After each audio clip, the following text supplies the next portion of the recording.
আপনারা জানেন বাংলাদেশের একমাত্র দ্বীপ জেলা ভোলা। ভোলা জেলা একটি সম্ভাবনাময় এলাকা। সেখানে রয়েছে প্রচুর পরিমাণ খনিজ সম্পদ। সেই খনিজ সম্পদের মধ্যে অন্যতম হচ্ছে গ্যাস। এই গ্যাস বাংলাদেশের সরকার বিভিন্ন প্রান্তে নিয়ে যায় ভোলা জেলা থেকে, কিন্তু এই গ্যাসের বিনিময়ে আমরা ভোলা জেলার মানুষ যে আমাদের যেই অন্যান্য যে চাহিদা, এই চাহিদাগুলো পূরণ তো দূরের কথা, আমরা তার যে ন্যায্য হিস্সা এটাও আমরা ভোলা জেলার মানুষ পাই না। আমরা যদি ভোলা জেলায় যান তাহলে দেখবেন যে ভোলা যে পৌরসভা আছে, যে ভোলা সদর আছে, সেখানেও প্রত্যেকটি বাসায় কিন্তু গ্যাস নেই। কিন্তু বাংলাদেশের ভোলা জেলা থেকে নিয়ে বাংলাদেশের বিভিন্ন প্রান্তে সেই গ্যাস সার্ভিস দেওয়া হয়, কিন্তু ভোলা জেলার মানুষ সেখান থেকে বঞ্চিত আছে।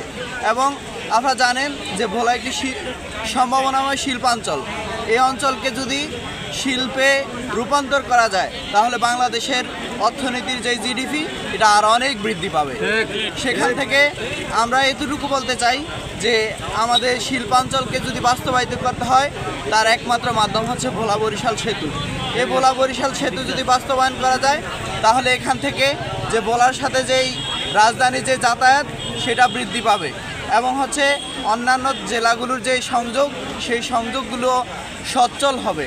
এবং আপনারা জানেন যে ভোলা জেলার এরকম একটা অবস্থা যে ভোলা জেলার সাথে অন্য কোনো জেলার কিন্তু কোনো কানেকশন নেই। সেই হিসেবে ভোলা যদি কোনো দুর্যোগের মধ্যে পড়ে তাহলে সেখানে কিন্তু অন্য জেলার মানুষ এসে ভোলা জেলার মানুষকে সহযোগিতা, অথবা ভোলা জেলার মানুষ অন্যান্য জেলায় যেতে অনেক কষ্ট হয় এবং হচ্ছে দুর্যোগের সময় তাদের যাতায়াতও বন্ধ হয়ে যায়।